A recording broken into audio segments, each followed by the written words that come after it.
समोर समोर समोर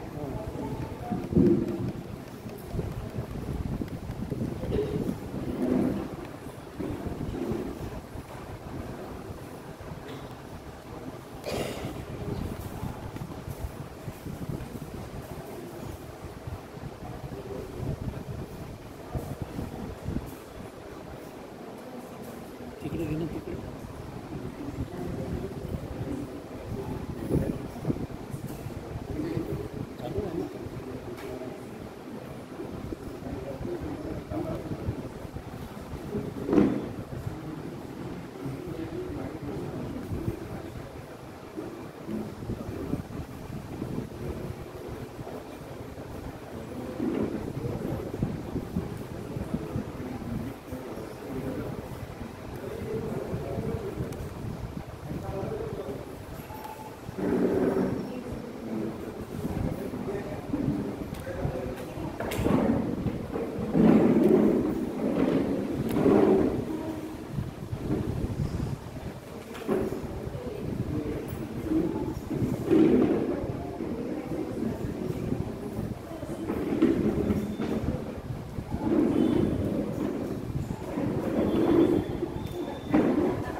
बघा इकडे समोर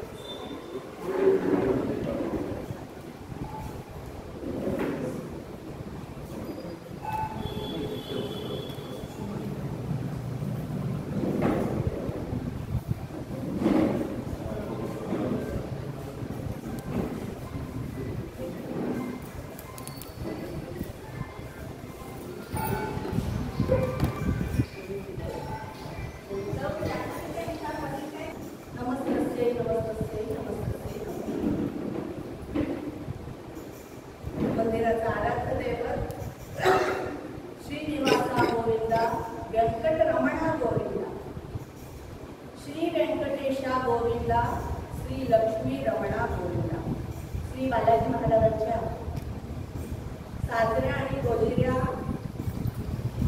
रूपाला वंदन करून ज्यांच्या अथक प्रयत्नांनी, ज्यांच्या निष्ठेने, ज्यांच्या तपाने आपल्याला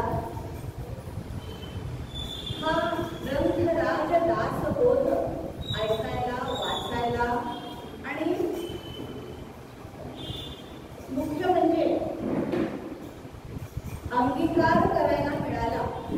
त्या राष्ट्रगुरु श्री समर्थांना मी कोटी कोटी नमस्कार करते. तुकाराम महाराज समर्थांबद्दल छान म्हणतात. त्यांचं आपणच आहे, हिरवंजी रंगाचा उंच मोती दाणा, रामदासी बाणा या रंगाचा, पीतवर्ण कांती तेज अखंडित, आवाळू शोभत प्रकृती माझी, काष्ठांच्या खडावा स्वामींच्या पायात, स्मरणी ही हातात तुळशीची, राम नाम मुद्रा द्वादशे टिळे, उच्छते वळवळे कटी मागे, कृष्णेच्या तटाशी झाले दर्शन, वंदिले चरण तुका. इतकं सुंदर वर्णन समर्थांचं तुकाराम महाराजांनी केलं आहे. ज्यांच्यामध्ये शुकाचार्यासारखं वैराग्य आहे, वशिष्ठासारखं ज्ञान आहे आणि वाल्मिकींसारखं ज्यांच्यामध्ये कवित्व आहे, अशा ते समर्थांना नमस्कार करून मी विषयाला सुरुवात करते. आज मला जो विषय दिला आहे तो त्रिगुण विचार. आपल्याला सगळ्यांना माहिती आहे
राजम ध्यास उल्हास आहे. शुकाचार्य परीक्षिताला म्हणतात की हे राजे सत्व रज तम हे प्रकृतीचे गुण आहेत, हे आत्म्याचे गुण आहेत ज्यांच्यामध्ये सतत खाली उतार चढाव होत राहतात. एखादा गुण वरती 2 गुण त्यांच्या खाली, एखादा गुण वरती उरलेले 2 गुण त्याच्या खाली, म्हणजे एक गुण मालक जसा जाईल आणि त्याच्या हाताखालचे 2 गुण. आता जसं आपण म्हणतो की प्रवास करून आलो, कोणी विचारलं तुम्ही कसे आले हो, आपण म्हणतो आम्ही फर्स्ट क्लासने आलो. तुम्ही कसे आले, आम्ही सेकंड क्लासने आलो. म्हणजे गट पाडतो. आपल्या रोजच्या व्यवहारातही आपण म्हणतो की हायर मिडल आणि लोअर, HIG MIG LIG, पैशांचा गट असो किंवा ट्रेनच्या प्रवासाचा असो किंवा राहण्याचं स्थान असो, HIG MIG LIG असतं. एक आपला रोजचा लौकिक व्यवहार आहे की HIG वाटतो, ते MIG वाटतो, हे गट पाडतो. मग हे गट जेव्हा पाडले आणि नंतर लिहिला बघा, एखाद्या बगीच्यात आपण गेलो आणि विविध रंगांची फुलं आपण पाहतो. कोणाकडे गेलो, लिंबाचं सरबत समजा कोणी लिहिलं, दुसऱ्या दिवशी त्याच्याचकडे गेलो, त्यांनी म्हटलं हे घे आंब्याचं पण आणि त्याला कालचीच चव लिंबाची, म्हणजे काही भिन्नता नाही, सगळं सारखं. ही भगवंताची लीला आहे की भगवंताने विविधता या प्रकृतीमध्ये आणली. एकच चव किंवा एकच रंग जर सगळ्यातून असतात तर यात काही आपल्याला तसं भगवंताची काय योजना असेल माहीत नाही, पण कशी मजा नसते आली जी आज आपण अनुभव करतो. आणि यानंतर असं म्हटलं जातं की हे जे त्रिगुण आहे यांचं वर्णन कसं करायचं. हे गुण म्हणजे काय, परीक्षेत मिळणारे गुण का 50%, 60%, 70% नाही, किंवा गुण म्हणजे दुर्गुण किंवा चांगले गुण, सद्गुण किंवा दुर्गुण का नव्हे, ते पण नाही. मग गुण म्हणजे संस्कृतामध्ये गुणाला दोरी म्हटलं जाते, की तो प्रकार आहे का नव्हे. मग काही गुणसंधी आहे का, जसं विद्या, धन आलय, विद्यालय, अशी काही गुणसंधी आहे का नव्हे. याच्यातलं काहीच नाही आहे, हे गुण ह्यापैकी नाही आहे. मग यांचं गट कसे पाडले, तर सूक्ष्म आध्यात्मिक चिंतनावर या 3 गुणांचे गट पाडले आहेत. पण हे गुण डोळ्यांनी दिसत नाही. जर आपल्याला कोणी म्हटलं की सत्वगुण दाखवा हो, आपण दाखवू शकत. जशी डोक्याची टिकली दाखवू, की टिकली लावली आहे, या बांगड्या घातल्या, हे दिसतं आपल्याला, पण गुण हा दिसत नाही, अव्यक्त आहे, तो अदृश्य आहे, इंद्रियांना तो दिसत नाही. मग तो व्यक्त कसा होणार, त्याचं वर्णन करायचं कसं. मग एक आधार ठरवला की सूक्ष्म आध्यात्मिक चिंतनावर त्याचा एक आधार ठरला गेला की या आधारावर आपण असं ठरवूया की त्या सत्वगुण, रजोगुण आणि तमोगुण. आता पहिल्यांदाच आपण पाहिलं भगवान गोपाळकृष्णाने जो श्लोक दिला की न तदस्ती पृथ्वीव्या वा, म्हणजे कुठेही अख्ख्या जगात हे सगळे आहेत. आता कुठे कुठे सापडतात हे त्रिगुण, याचं जर वर्णन पाहायचं असेल तर गीतेचा 17वा अध्याय, 14वा अध्याय, 18वा अध्याय पूर्ण त्रिगुणांच्या वर्णनांचं विस्तृतीकरण भगवान त्याच्यात दिलेलं आहे आपल्याला. काय कशा नाही थोडक्यात पाहू आणि आपण त्रिगुणांकडे वळू. यज्ञ 3 प्रकारचे असतात, दान 3 प्रकारचे असतात, तप 3 प्रकारचे असतात, भोजन 3 प्रकारचे असते, श्रद्धा 3 प्रकारची, धारणा, वृत्ती, सगळं हे 3 प्रकारचं ह्या जगाला व्यापलं आहे. जेव्हा याचा मी अभ्यास करत होते तर मला यूट्यूबवर एक विद्वान, त्यांचं मला नाव नाही आठवत आहे, त्यांचं वाक्य याच्यावर आलं की भगवंतांनी कसं केलंय की ही जर पृथ्वी एक कॅनव्हास सांगितलं आहे आणि त्याच्यावर ह्या सगळ्या रंगाच्या अनेक छटा आहेत. म्हणजे एखादा माणूस जर सत्वगुणी असला तर तो काही वेळा त्याच्यामध्ये रजगुणाची पण छटा दिसते आणि काही वेळेस त्याच्यामध्ये तमोगुणाची पण छटा दिसते. असं हे पृथ्वीला पूर्ण या 3 गुणांनी असं व्याप्त करून टाकलंय. अशा ह्या श्रद्धा म्हणा किंवा वाणीद्वारे व्यक्त कसं होणार, तर हे वाणीद्वारे व्यक्त होऊ शकते, कर्माद्वारे व्यक्त होऊ शकते, तुमच्या बुद्धीद्वारे व्यक्त होऊ शकते, तुमच्या दानाद्वारे, तुमच्या तपाद्वारे. हे सगळे त्याचे आधार सांगितले आहेत की या गोष्टींच्या द्वारे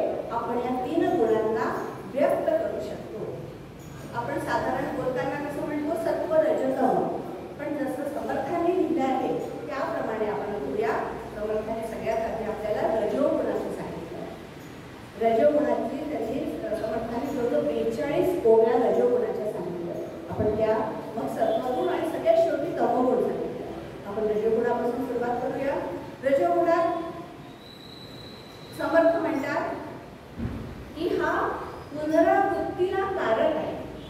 पुनरपि जननम पुनरपि मरणम पुनरपि जननी जठरे शयनम इह संसारे भयदुस्तारे कृपया पारे पाहि मुरारे भज गोविंदम भज गोविंदम भज गोविंदम गुणवते.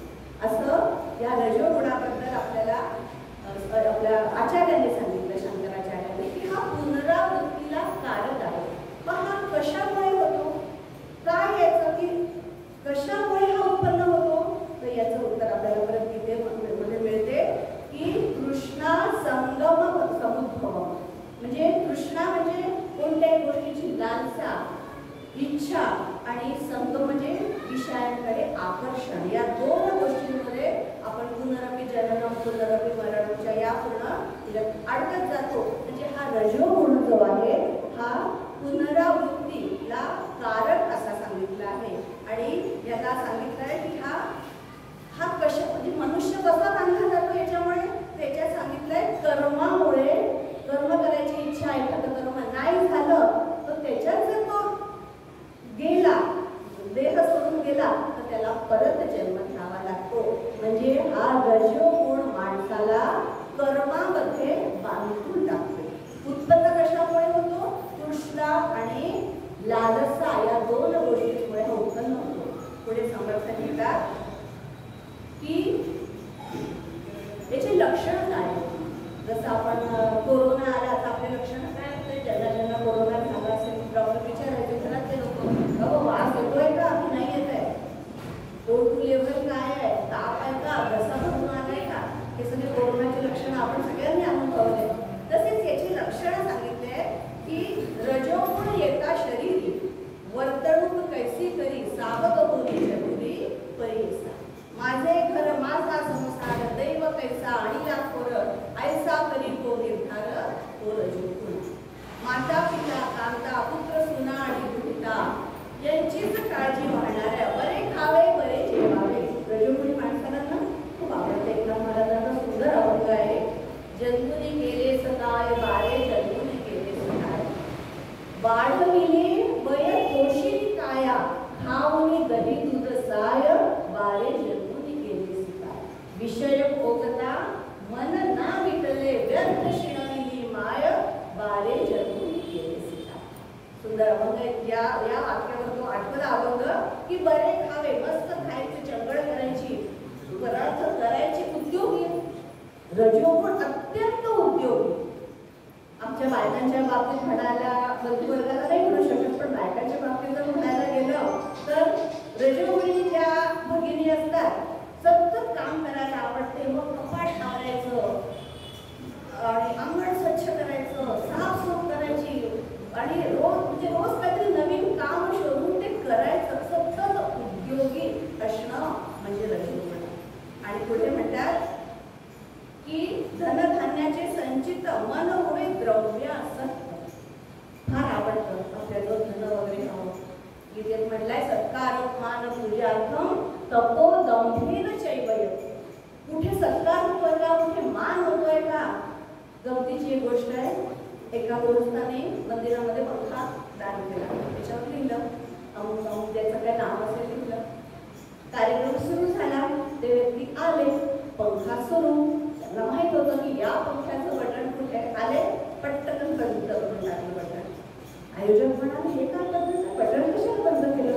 अरे त्याच्यावर माझं नाव आहे, पंखा सुरू असताना नाव दिसणार आहे का माझं. हा रजोगुण म्हणजे आपलं नाव सत्कार मान पूजार्थम तपो दंभेन चैवय. दंभपणा असतो, माझं नाव झालं पाहिजे म्हणून तो दान धर्म देखील करतो त्याच नावासाठी, त्याच्यासाठी. आणि द्रव्यासक्त असतो अत्यंत. कितीही मिळू द्या, माझ्या पोराबाळांना अनेक पिढ्यांपर्यंत ते टिकलं पाहिजे. एका ठिकाणी माणूस उठतो सकाळी, दरवाजा उघडतो आणि पाहतो ते बटवा असतो दाराच्या बाहेर पडलेला. त्याच्यात मोहरा असतात आणि चिठ्ठी लिहिलेली असते. पाहतो चिठ्ठी अशी असते की पहा या 99 मोहरा आहेत आणि तुम्ही 100वी मोहर तुमच्या घराच्या आसपास पडलेली आहे, ती शोधा आणि आम्हाला आणून द्या. तुम्हाला आमच्या ग्रुपमध्ये आम्ही सामील करू. क्लब 100 रुपीज क्लब असं म्हटलंय त्याला, 100 असं. तो त्या मोजतो मोहरा, त्या 99 वाजता चिठ्ठी वाचतो.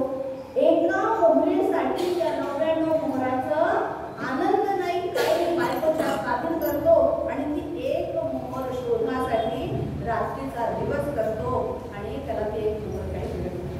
इतका द्रव्यासक्त की 99 मध्ये फुकटाचे फुलं जर मिळाले समाधान करतो बाबा, आनंद मान. फुकटाच्या इतकं जर मोहरा मिळाले पण नव्हे, अजून हवे असतात. आणि दुसऱ्याचे सर्व जावो माझेच बरे असावं ही एक वाहनाची इच्छा असते की लोकांचं काही झालं तरी खेळेंगे. आम्ही लहानपणी म्हणायचो खेळेंगे नाही तो खेळ बिघाडेंगे. आम्हाला खेळू द्या नाही तर आम्ही तुमचा खेळ बिघडवून टाकू. कोणताही खेळ असतो, अशी वृत्ती रजोगुणी माणसाची असते. आणि जे मागच्या गोष्टी घडल्याला त्याची पुनरावृत्ती करायला फार आवडते. असं झालं होतं, तिने माझा असा अपमान केला होता, आता मी तिचा असा अपमान करेल तर तिला अटक भेटेल, तिला त्याला ज्यालाही असतं. असं साधारण रजोगुणी माणसांचं असतं. आणि अजून सांगितलंय लभ्य नसता दुःख.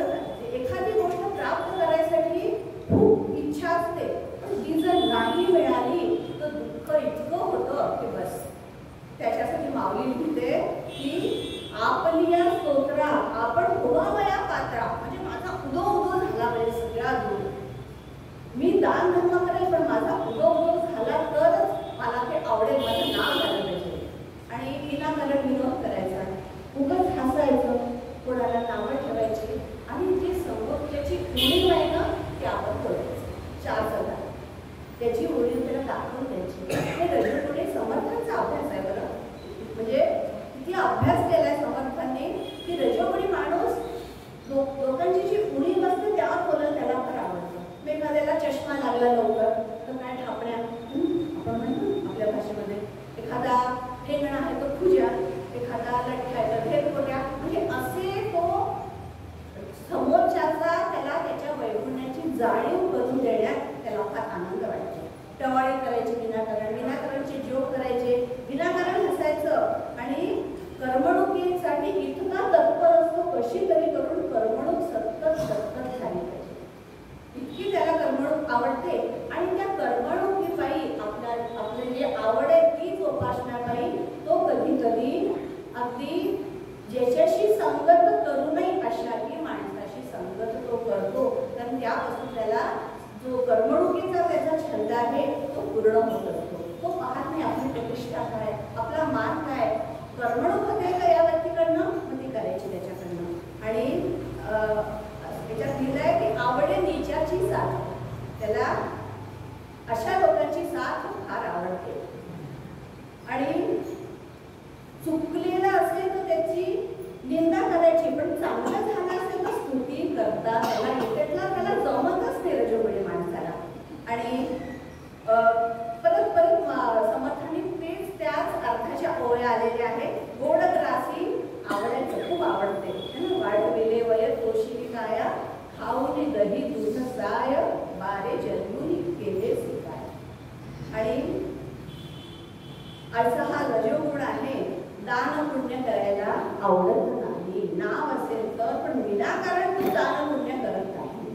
काशीमध्ये म्हणे दानचंद नावाचा योग असतो. अख्खं आयुष्य काशीत गेलं पण कधी गंगेत स्नान केलं नाही. बायको म्हणायचे अहो अख्खं आयुष्य काशीत गेलं एकदा गंगा स्नान करून नाही ते पडले लोक पैसे मागतात नाही. असं नका करू. दिवस संपत आले. किती दिवस काशीत राहतोय आपण. एक दिवस गेला आणि कुठे गेला मुर्दा घाटाप्रमाणे कमी असतात पडले तिथे जातो म्हणे. तिथे गेला डुबकी मारली, एकही पडला आणि आनंद झाला. पण भगवंताला काय लीला करावीशी वाटली. भगवंतानेच पडल्याचं रूप घेतलं. जसा हा नदीत गेला आंघोळीला डुबकी मारतो तसा बाहेर आला. भगवंत म्हणतात वा वा वा वा मेजमान तुम्हाला कल्याण हो चलो दान दक्षिणा निकाल. तो नदीच्या बाहेर यायला तयार नाही. अरे आओ जल्दी हमें आपको पैसे निकलने नहीं दूंगा. येतात ते महाराज. त्या दानचंद नाव आहे. आला बाहेर आणि म्हणतो की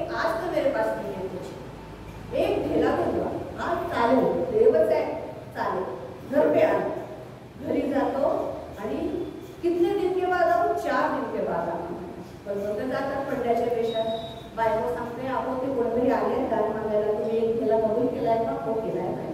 त्याला सांगते आजारी आहे. ठीक आहे, ती जाऊन सांगते आजारी आहे. परत बाहेर येतो, परत बिचारा 4 दिवसांनी बदलता येतात. आता तो सांगतो की मी ना सांगू. देवाला इतकी काळजी की माझा यजमान मेला, घरात कोणी नाही, बाई माणूस एकटं, माझं काम आहे 4 लोकांना बोलवून आणणं.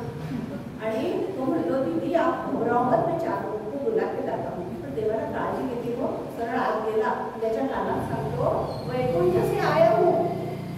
बाबा ओळख आता तरी, वैकुंठ से आया हूँ. तुला काही मागायचं असेल तर माग, आता मागून घे.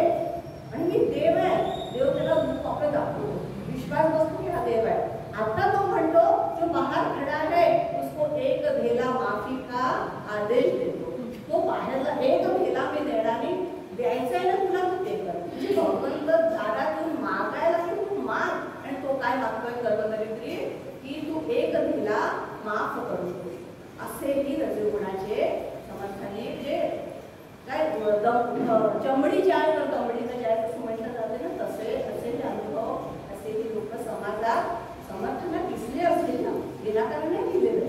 त्यांचा अभ्यास आहे तेवढा, त्यांना तसे अनुभव आले असतील, त्याप्रमाणे त्यांनी असं लिहिलंय. असा सबळ रजोगुण, तिन्ही गुणांमध्ये सबळ आणि शुद्ध असं सांगितलं आहे. सबळ आणि शुद्ध, कारण शुद्ध रजोगुण हा नेहमी समाजामध्ये जी मोठी मोठी कामं होतात, रजोगुणाशिवाय काम होणार नाही. मोठे मोठे देवालय बांधले जाणं, मोठ्या मोठ्या फॅक्टरीज, दवाखाने, रेल्वेचं काम, एवढं प्रचंड काम आपल्या भारतात पण सुरू आहे. आज सडका इतक्या झाल्या आहेत, रजोगुणाशिवाय शक्य नव्हतं. पण तो कोणता आहे? शुद्ध रजोगुणा, सबळ रजोगुणाचा करणं हे काम होणं. हे तो स्वतःसाठी करेल, समाजासाठी सबळ रजोगुण ज्याच्या अंगात आहे तो हे काम करणारच नाही. आणि मग सांगितलं समर्थाने उपाय पण सांगितले. काय करावं अशा माणसाने? अशा माणसाने मग पत्रम पुष्पम फलतोयम यो मे या म्हणजे मला पत्र पुष्प, मला काही चालते. यांनी जर त्याची माझी आराधना केली, माझं मन प्रयत्न केला की रजोगुणातून तमोगुणात जायचा प्रयत्न केला, तर नक्कीच तो या जन्ममरणाच्या फेऱ्यातनं निघू शकतो. अशी समर्थांनी आपल्याला ग्वाही दिली आहे. कोणाला जे रजोगुणी आहेत त्यांना, आपल्याला नव्हे, आपण करू शकतो. त्याच्यामुळे जे रजोगुणी आहेत त्यांनाही शब्द दिला आहे की त्यांनी जाऊ शकतात. रजोगुणात अडकतील असं नाही, जाऊ शकतील, पण त्यांना प्रयत्न मात्र करावा लागेल. यानंतर भगवंतांनी आपल्या समर्थांनी तमोगुणाची माहिती दिली. मग सगळे शेवटी सत्वगुण सांगितले. तमोगुणाबद्दल, हा तमोगुण कसा आहे? प्रमाद, आलस्य, निद्राभूस, 3 मुळे हा येतो. याच्यामुळे काय होतं? प्रमाद, आलस्य आणि निद्रा, हे 3मध्ये मानतो मागून. कशामुळे? प्रमाद. प्रमाद म्हणजे काय? प्रमाद म्हणजे कर्तव्यापासून च्युत होणं म्हणजे प्रमाद. आलस्य आणि निद्रा या 3 गोष्टी तमोगुणात सांगितल्या आहेत. आणि हा अज्ञानामुळे उत्पन्न होतो. हा जो तमोगुण आहे हा अज्ञानामुळे उत्पन्न होतो. आणि प्रमाद भागवतामध्ये इंद्रद्युम्न राजाची गोष्ट आहे. जेव्हा आपण तो प्रसंग घेतो कोणता? गजेंद्र मोक्षाचा. मग भागवतात त्याचं उत्तर देतं की हा गजेंद्र कोण होता? हा मागच्या जन्मामध्ये इंद्रद्युम्न राजा होता. सगळं राज्य करतोय, चांगलं करतो, एकदम काय कंटाळा आला राज्य करायचं. आणि जंगलात जाऊन बसला तप करायला. तिकडनं अगस्त्य ऋषी आले, म्हणतात अरे राजा, तुला इतका तू म्हणजे यशस्वी राजा, तुझ्या भरोशावर लाखो लोक तिकडे बेचैन झाले, सगळी अव्यवस्था झाली आहे, पण तू बसला इथे तप करत बसला, हे तुझं काम नाही आहे. निवृत्तीनंतर तू तप कर, पण आज तुझी गरज आहे तुझ्या राज्याला. नाही म्हणे मला कंटाळा, मी नाही करत म्हणे आता राज्यविज्य, मला नाही करायचं. ज्याचं कर्तव्य आपलं न करता दुसरीचकडे आपलं मन वळवणं, याला प्रमाद म्हणणार आपल्या शास्त्रामध्ये. म्हणून इंद्रद्युम्नाला त्या राजाला शाप दिला अगस्त्यने की पुढच्या काही याच्यात तुला जड जी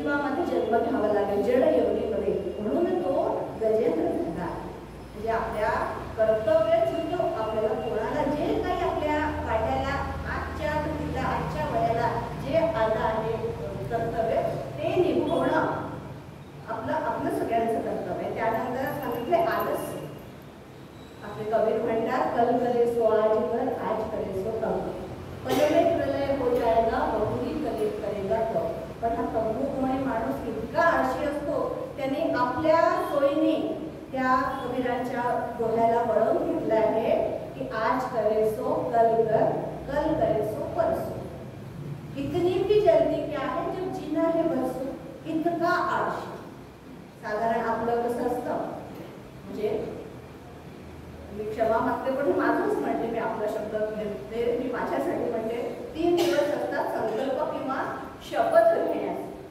कोणते? आपला जन्मदिवस, आपला हिंदूंचा पहिला दिवस चैत्राची गुढीपाडवा प्रतिपदा, आणि इंग्रजीच्या प्रमाणेचे आपण सगळे व्यवहार करतो. 1 जानेवारी आपण शपथ घेतो, मी लवकर उठेन, मी पाठांतर करेन, मी काहीतरी नवीन शिकेन. हे 3 दिवस असतातच, म्हणजे माझ्या आयुष्यात तरी आहे. पण तो दिवस गेला की पुढच्या वर्षी आहे, करूया पुढच्या वर्षी. राष्ट्रसेविका समितीची सेविका असल्यामुळे या ठिकाणी सुंदर गाणं आहे. राष्ट्रसेविका समितीत आम्ही ते गाणं म्हणतो. शपथ लेना तो सरल है पर निभाना ही कठिन है, साधना का पथ कठिन है. शपथ घेणं फार सोपं.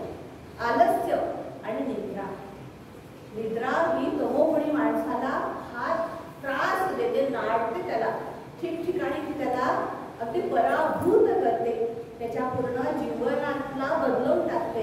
इतकी जी अति निद्रा, म्हणजे कोणता गुण आहे हे? शुद्ध तमोगुण नव्हे, सबळ तमोगुणामध्ये अति निद्रा ही येते. यानंतर आपले रामदास स्वामी लिहितात की त्याला निद्रा फार आवडते आणि तो मूढ असतो, मूर्ख वापरणे, अगदी शब्द वापरत. काल जसं मोरेश्वर दादांनी सांगितलं की समर्थांची भाषा म्हणजे एकदम कडक भाषा, मूढ शब्द वापरले की तो मूढ आहे, मूढ काय आहे.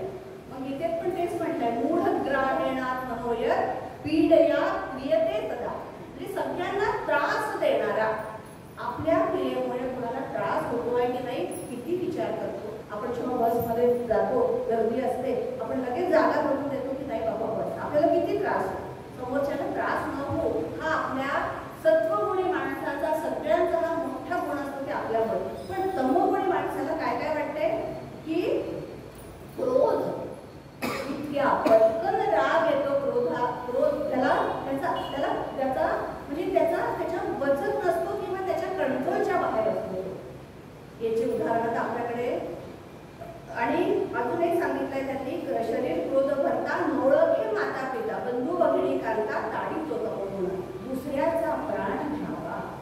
हे तमोगुणाचं आत्ताच आपण पाहिलं 22 एप्रिल, थोडी आयुष्याची तारीख दिसू शकणार नाही.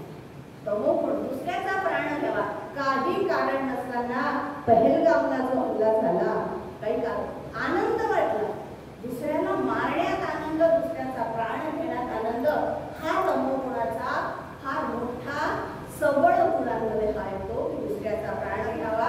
त्यानंतर आपण काही दिवसांपूर्वी पाहिलं होतं मुंबईच्या ताजमहल हॉटेलला पण कसा वगैरे ते सगळं आहे होतं प्रकरण, त्याच्यातही ते तमोगुणी सगळे. आणि नंतर आपण पाहिलं की आपल्या सैनिकांची गाडी चालली होती, ती बॉम्बस्फोटने उडवली गेली, म्हणजे हे पण सगळे तमोगुणी लक्षणं की दुसऱ्यांचा प्राण घेण्यामध्ये. काही लोकांना अशी समज असते, एखादं फुलपाखरू दिसलं त्याला काटा असतो, काहीतरी मुंग्या आहे त्याला पायाने कसं मारून आणतात, हे सगळे तमोगुणी समर्थांनी सांगितले. त्यानंतर अजून एक असा गुण सांगितलाय की आत्महत्या त्याला करावीशी वाटते आणि किडा मुंगींना तो उगाचच मारत असतो आणि त्याला विष घ्यावेसे वाटते, म्हणजे पटकन तो नाराज होऊन जातो, जीवनाला हरून जातो. म्हणून हे सगळं त्याला आत्महत्या करावीशी वाटते, विष घ्यावंसं वाटते. आणि अंतरी धरुनी कपट, बराचे करी तळपट, आणि भाषा अत्यंत उद्धट असते त्या माणसाची. तमोगुणी माणूस आपण जर चुकून जरी त्याचा पाय लागला तर तो सॉरी म्हणणार नाही, असं तमोगुणी माणसाचं विशेष आहे. क्रोध त्याच्या अंगात असतो आपण पाहिलं. पण आपण जेव्हा तमोगुणाच्या शुद्ध भागाकडे वळू तेव्हा तमोगुण पण आपल्याला किती आवश्यक आहे त्याचंही आपण चिंतन करूया.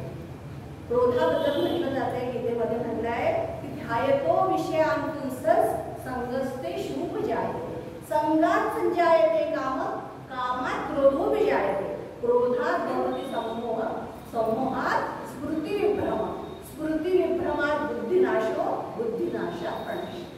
म्हणजे एका क्रोधामुळे पहा काय काय काय काय काय काय इतका हा क्रोध या तरुणपणी माणसाचा अगदी जणू जवळचा मित्र असतो. त्यानंतर देवालय फोडावी. आपल्याकडं आपण ते यादी केली तर डायरीमध्ये इतके नाव आहेत आक्रमकांचे सगळ्या. देवालय फोडून टाकावी. सुंदर झाडाला फळं आले आहे, काय त्याला मनात येते, झाडच कापून टाकावे असा त्याच्या मनाची धारणा असते. म्हणून ती आपण सांगितलंय गुण कशातनं प्रकट होता, धारणेतनं, वृत्तीतनं. की त्याची धारणा आहे की झाड कापून टाकावं, देवालय फोडून टाकावी, मूर्ती फोडून टाकावी. भांडत जेव्हा क्रोध येतो माणसाला तेव्हा असं आपल्याकडे कोणाकडे घडत नाही, पण आपण पाहतो की ताट फेकलं जातं, भांडं घराच्या बाहेर फेकलं जातं आणि म्हणजे हातात जी दिसेल ती वस्तू बाहेर फेकणं इतका त्याचा तो संताप त्याला आवडत नाही. आणि त्यानंतर समर्थ लिहितात की परपिढीचा संतोष, निष्ठुरपणाचा हव्यास, संसाराचा नये त्रास तो तमोगुण. भांडण लावून द्यावं, नळावरील भांडणं घाटात जर ऐकून गंमत मोठी पाहण्यासारखी झाली डोके फोड हो, झाली डोके फोड. असं लहानपणीचं गाणं आहे की नळावरचे भांडणं तेव्हा व्हायचे, इतकी लोक जमायचे, पण ते की तमोगुणी होते असं नाही, पण भांडण पाहायला आवडणं, लोकांचे भांडण लावून देणं आणि भांडण पाहायला आवडणं हा तमोगुणाचा मोठा प्रधान स्वभाव म्हटला आहे. तमोगुणी माणसाचा एक आहे की कोणाचं म्हणजे माझं चांगलं लोकांचं वाईट होत असं रजोगुणीत म्हटलं. पण रजोगुणामध्ये हा फरक आहे की रजोगुणी हा जर शुद्ध रजोगुणीमध्ये असेल विचार तर तो योग्य मानला जातो. पण तमोगुणाचं असं होतं की ही कथा मी भागवतातही सांगितली होती एकदा की जेव्हा दोन शेजारी जवळ आहेत, बिलकुल पटत नाही आपसामध्ये, आणि एक शेजारी म्हणतो आई वडिलांना, बायकोला म्हणतो मी जातो तप करायला, मला इथे राहायचं नाही, मी भगवंताला प्रसन्न करून लॉटरीचं तिकीट मागून घेतो. हा जातो लॉटरीचं तिकीट आणि काय आश्चर्य हो, भगवंत इतके साधे, 6 महिन्यात त्याला समोर प्रगट होतात.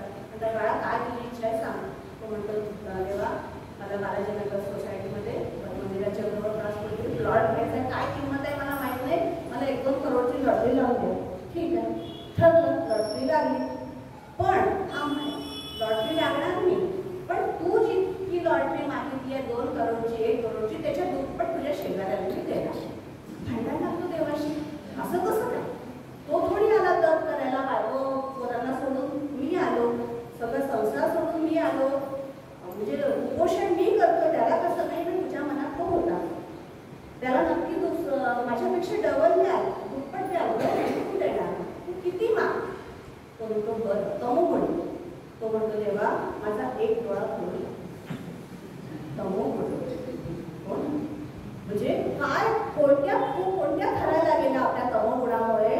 उत्तर त्याची गरज असते की म्हणजे काय याचा अर्थ काय की शेजाऱ्याचं अजून नुकसान आहे. आणि आंघोळ करायला आवडत नाही रेग्युलर, कंटाळा येतो आंघोळीचा, स्नान संध्या आवडत नाही बिलकुल, 8-8 दिवसांनी कधी आंघोळ केली कधी नाही केली चालतंय, तसंच जेवण घ्यायचं बिना आंघोळीचं, स्नान संध्या आवडत नाही त्याला, आणि उगाच खात बसतो, भूक नसेल तरी खात बसतो, खावे है ना, स्तब्ध होऊन बसावे. आणि पुष्कळदा विसर पडावा, त्याचा स्वभाव होऊन जातो, त्याला आठवत नाही ग गोष्टी, पण तुमच्या डोक्याला चाललाच नाही ना, काही करायचंच नाही ना. निद्रा, आलस्य आणि प्रमाद याच्यामध्ये तो स्वतःला गुंतवून टाकतो आणि मग निराहार उपोषण करतो. पुष्कळ उपोषण पंचांग तो जेव्हा तप करतो तर त्याचे तपाचे प्रकार पाहत असतो. तो तप कशी करतो, तो स्वतःला टांगून ठेवतो. रावणाचं उदाहरण, जितकेही भागवतात आपण राक्षसांची यादी जेव्हा करतो त्या सगळ्यांनी अशाच तप केलं, टांगून पंचाग्नी, 4 बाजूने अग्नी वरतून सूर्याचं कापलेलं, कोणी एका पायावर तो कोणी अंग ते मांस कापून देवाला दिले, असे अघोरी तप करणारा म्हणजे हा तमोगुणी माणूस असतो की ज्याला त्याची तिथे ताकद फार पुरते, पण तो नेटाने करतो. कारण जो त्याला जी शक्ती मिळवायची असते, तो आशीर्वाद मिळवायचा असतो, तो असतो लोकांचं अकल्याण करण्यासाठी, लोकांना नुकसान करण्याची शक्ती तो अशा या गुणातून मिळवत असतो. आणि जठराग्नीला तो असा हे करतो, उपाशी ठेवतो. आपल्याकडे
मुलीला मुलीचा जन्म घ्यावा लागतो. हे गीतेत पण सांगितलंय आणि समर्थांनी पण सांगितलंय. आणि अशा प्रकारे केल्या कर्माचे फळ प्राप्त होईल सगळं. जन्म दुःखाचे मूळ तुटे लगी व्हावया जन्माचे खंडन पाहिजे तो सत्गुण. आता समर्थांना सत्वगुणाकडे वळायचं आहे. आपल्या जीवनाचं पुनरपी जनन पुनरपी मरण ह्या शृंखलेतनं सुटायसाठी सत्वगुण सांगितलं आहे. पण रजोगुणाबद्दल आपल्या सत्वगुणाचे पण काही जे गोष्टी आहेत त्या फार सुंदर समर्थांनी सांगितल्या आहेत की त्याला भजनाचा आधार असतो. आता हा सत्वगुण पण बांधतो बरं. आपण म्हणतो मी सत्वगुणी आहे, मी सत्वगुणी आहे, मी खूप देवाचं नाव घेते नव्हे. हा पण बांधतो. हा कशात बांधतो? तत्र सत्वम निर्मलत्वात. कशात येतो हा? प्रकाश आणि निर्मल ह्या गोष्टीतून येतो. पण हा कशात बांधतो? की सुख आणि ज्ञानात बांधतो. की मी खूप सुखी आहे, मला खूप येतं. हे जी गोष्टी आहे यात हा मनुष्याला बांधला. सुख तत्र सत्वम निर्मलत्वात प्रकाश कमनामय. म्हणजे आपल्या स्वतःमध्ये प्रकाशमान आहे. तो अत्यंत चांगला गुण आहे, निर्मल गुण आहे. पण तोही बांधतोच. म्हणून सत्वाच्याही पलीकडे जायला सांगितलंय समर्थांनी. नुसतं सत्वामध्ये अडकायचं नाही. तर आपलं जे चित्त आहे सगळ्यांचं, आपला जो स्वभाव आहे, आपली जी वृत्ती आहे ती काय आहे? सत्चित्त आनंद. मग या सत्चित्त आनंद, जसं सूर्यावर ढग आले, ढग आल्यानंतर सूर्य, ढग निघून गेल्यावर सूर्य तर तसाच आहे, तसं आपण आहोत. या सत्चित्त आनंदाचं जे आपलं रूप आहे त्याच्यावर हे 3 गुण सतत एक आवरण घालत असतात, त्याला झोकाळून टाकतात. म्हणून त्याच्याही पार सत्वगुणात पण समर्थ म्हणतात जास्त अडकायचं नाही, त्याही पार निघायचं आहे. पण त्यातल्या त्यात या गुणांच्या पार निघायसाठी तमोगुण रजोगुण पेक्षा सत्वगुण केव्हाही चांगला असं सांगितलं गेलं आहे.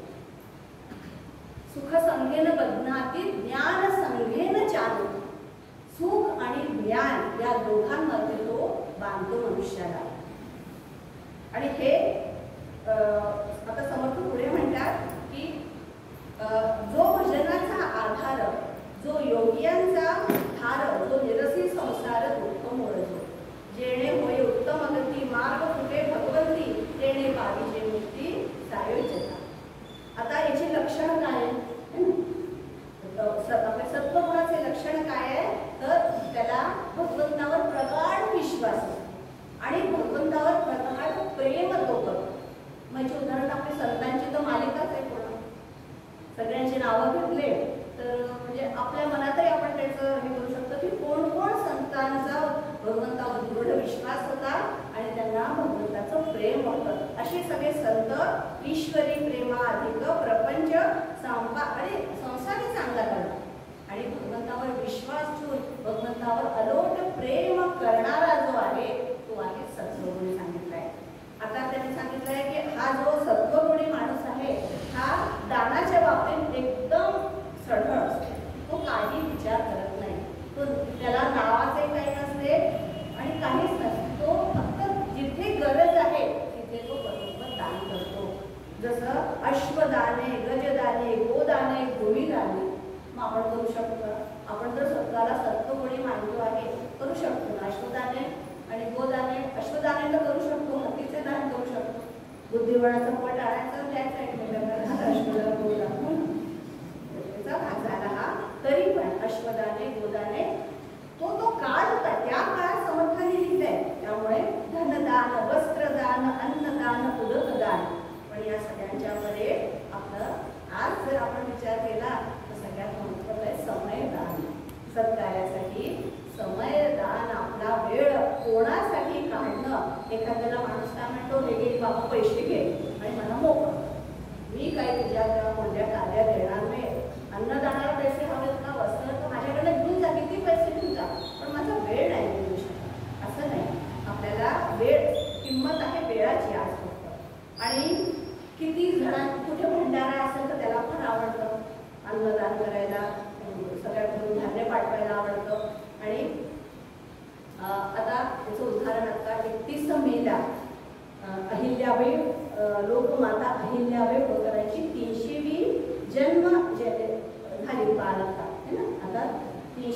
त्यांचा जन्म सुरू झाला. याचं उत्कृष्ट उदाहरण सत्वगुणी शुद्ध सत्वगुणाचं उदाहरण म्हणजे की मला कुठे नावाची अपेक्षा नाही. भारतामध्ये अशी एकही जागा नाही जिथे लोकमाता अहिल्याबाईंनी मदत केली नाही, मदत पाठवली नाही.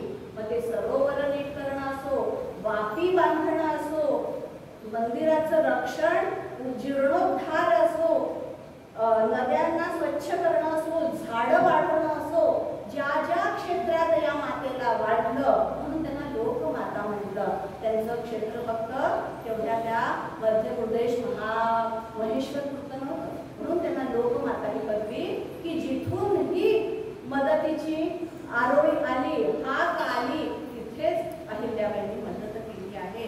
काय अहिल्याबाईंवर बोलायचं म्हटलं तर अफाट बोलला जाईल. कशासाठी? शुद्ध सत्वगुण, की त्यांना काही नावाची अपेक्षा नाही. आणि त्यांनी तो खर्च सरकारी राजकोषातून नाही केला. स्वतःचा जो त्यांचा वैयक्तिक खर्च त्यातनं त्या सगळं करायच्या आणि अपेक्षा न करता सगळं काम त्या करत होतात. आणि कुठे मंदिर पडलं आहे, समर्थ म्हणतात देवद्वारी पडशाळा पायऱ्या दीपमाळा वृंदावने पार, म्हणजे पिंपळाच्या झाडाच्या चारी बाजू गोल बाजूने पार बांधणं हे म्हणजे समर्थांचं किती बारीक याच्यात लक्ष आहे की सत्वगुणात काय काय येऊ शकते. लावी वने उपवने पुष्पवाटिका जीवने नियोगी तापस्यांची मने तो सत्वगुण. संध्या मठ आणि बेरी पायऱ्या नदी तिरी भंडारगृह हे देवद्वारी बांधे तो सत्वगुण. नाना देवांची स्थाने तेथे नंदादीप घालणे वाहे अलंकार भूषणे तो सत्वगुण. वाद्य, एखाद्या मंदिरात वाद्य हवे आहेत का ते पुरवणं, कोणत्या मंदिरात काही पाण्याची व्यवस्था करायची आहे का ते करून देणं, आणि आपल्या एखाद्या मंदिरात ध्वज हवा आहे का तुम्हाला तो, म्हणजे इतक्या छोट्या छोट्या छोट्या गोष्टींचा अभ्यास समर्थाने केला आहे. यामागे म्हणजे अशा प्रकारच्या सत्वगुण, जो शुद्ध सत्वगुण आहे त्याच्यासाठी भगवंत आपल्याला 17व्या अध्यायात म्हणतात की श्रद्धया परया तप्तम तपस्त त्रिविधंदरे अफलाकांक्षीभिर्युक्तै सात्विकम परिचक्षते.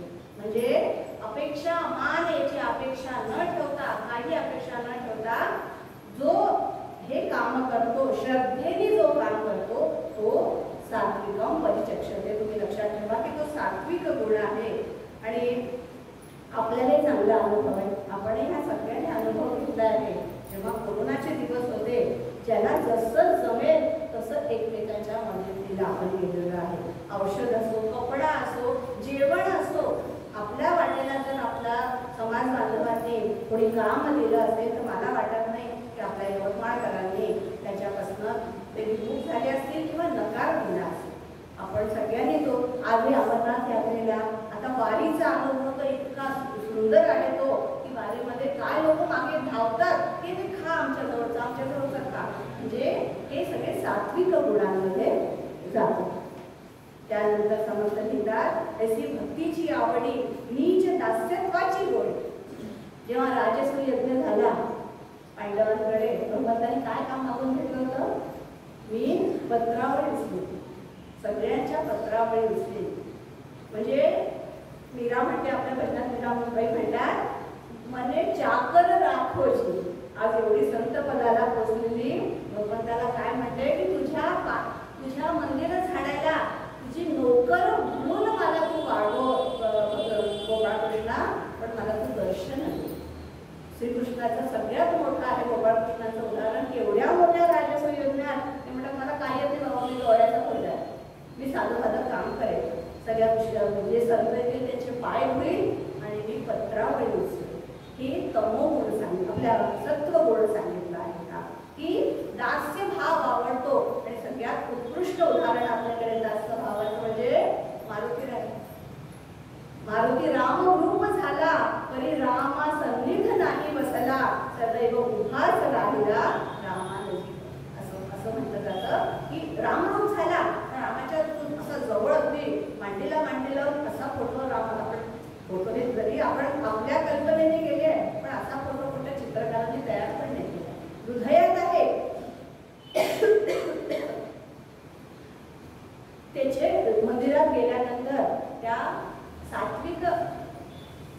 बाई असो, व्यक्ती असो, कोणी असो, त्याचे अष्टसात्विक भाव जाणून घेतात. आपल्याला अनुभव असेल, खूप दिवसांनी आपल्या कुलदेवाच्या दर्शनाला जेव्हा आपण जातो तो डोळ्यातून घळघळ पाणी येतो हा अनुभव अगदी. गजानन महाराजांच्या देवळाचा खूप दिवसांनी त्या समाधीच्या खाली पायऱ्या उतरत असतानाच डोळ्याचे भरून येतात की आता तिथे उठून निघायचं आपल्याला.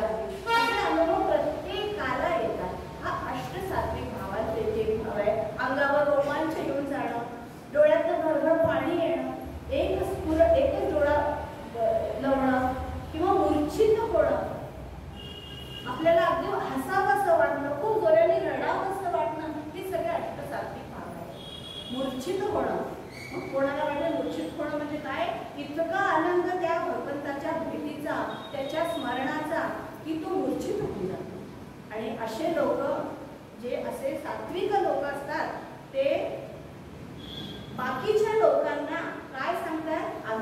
आम्हाला देवाची गोडी लागली आहे, तुम्ही पण तुमच्यामध्ये पण ती लागली पाहिजे. असं आचार्य लिहितात, गेयम गीता नाम सहस्रम, ध्येयम रघुपती रूप सहस्रम, नेयम सज्जन संगे चित्तम, देयम दीन जनाय यदुत्तम. मर्तच लिहितात की जो दीनांना, ज्यांना गरज आहे अशा लोकांना जो दान करतो, मदत करतो, हा म्हणजे सद्गुण आहे. आचार्यांनीच लिहिली आहे, त्यांच्या चक्रप्रतिपदात हा श्लोक आहे. त्यानंतर कोणाकडे गेला तर स्वस्थ बसणार नाही. जसं आपण आपल्या गजानन महाराजांच्या पोथीत 9व्या अध्यायात बाळकृष्ण बुवांची गोष्ट आहे. त्याच्यात ते जेव्हा सज्जनवयला जातात दरवर्षी, तेव्हा तिथे जाऊन स्वस्त नाही बसत दोघं जण नवरा बायको. जे पडेल ते काम तिथे ते करतात. मग ते कणिक भिजवण्याचं असो की सारवण्याचं असो की लाकडं पडण्याचं असो की भाजी येणार जाण्याची व्यवस्था असो की अंथरूण पांघरूण असो, दोघंही बाळकृष्ण बुवा आणि त्यांची पत्नी दोघंही मन लावून ते काम करतात. म्हणजे हा एक सत्वगुणांचा भाग सांगितला. यथाशक्ती दान द्यायचं. आणि आश्रमी अन्नाची, कुठे कोणाकडे अन्नाची आपदा आली आहे तर ते त्याला बरोबर कळते आणि लोक त्याच्याकडे धाव घेतात. त्याच्याकडनं ती मदत सगळ्यांना मिळत राहते. आणि जे गुण सांगितले भगवंतांनी 12व्या अध्यायात, सगळ्यांना 12वा अध्याय पाठ आहे. अद्वैष्टा सर्वभूतांना पासून जे त्या सात्विक माणसाचे भक्ताचे गुण आहे. भक्त म्हणजे काय? सात्विक. पूर्ण सात्विक गुणांचं वर्णन भगवंतांनी 12व्या अध्यायात भक्ती योगच आहे त्याच्यात खूप सुंदर केलं आहे. आणि तो कधी नैराश्य नाही होत. का नैराश्य नाही होत? तर त्याचा आपल्या भगवंतावर,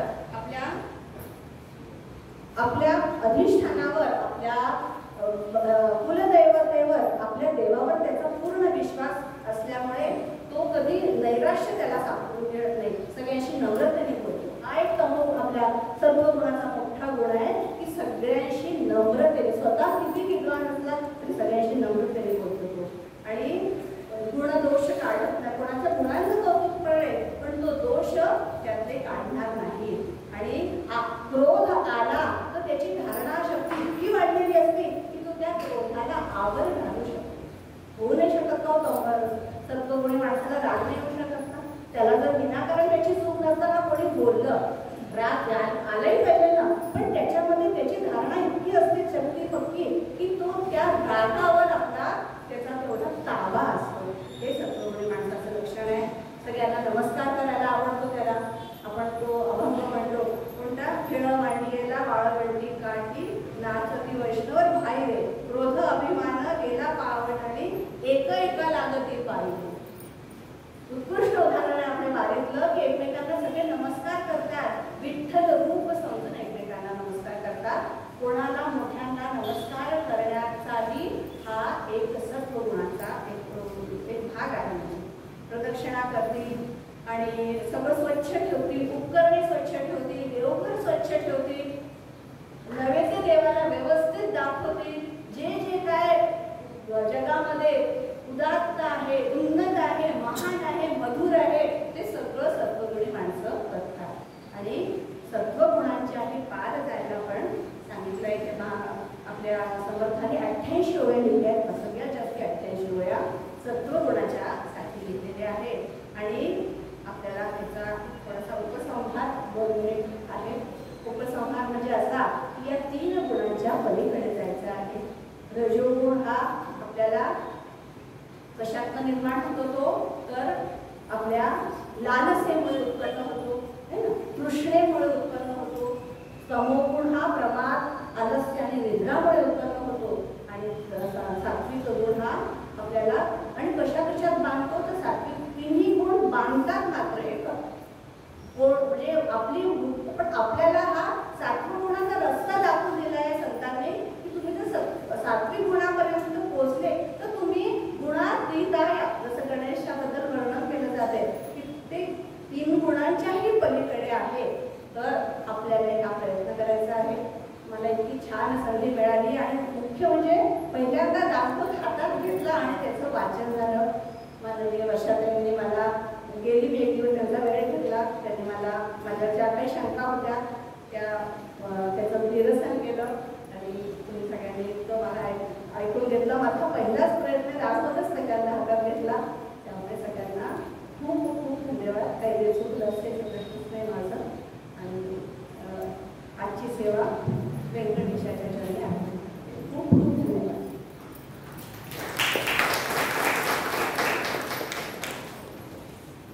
निरंतरा दासबोध या प्रवचन मालेच्या दुसऱ्या दिवशी सौ जान्हवीताईंनी त्रिगुण विचार हे सांगताना त्रिगुण कोणते, त्रिगुण म्हणजे काय आणि त्याची लक्षणं हे निरनिराळे व्यवहारातील उदाहरणे देऊन आपल्याला समजून सांगितलं. तर आपण सर्वांनी हे शांतचित्ताने ऐकलं त्याबद्दल आपल्या सर्वांचं आभार. जान्हवीताईंनी आमच्या विनंतीला मान देऊन त्या इथे आल्या आणि त्यांचं आजचं पैसे घेतलं त्याबद्दल त्यांचे सुद्धा देवस्थानच्या वतीने आभार. उद्याचं जे प्रवचन आहे ते आहे सौ स्वाती जोशी. त्यांचा विषय आहे प्रापंचिकाची जीवन गाथा. हा विषय उद्या 7:30 वाजता त्यांनी सुरू होईल. आपण सर्वांनी आजसारखं 7:30 पूर्वी आपलं स्थान ग्रहण करावं आणि प्रसाद वितरण झाल्यानंतर हा कार्यक्रम संपला.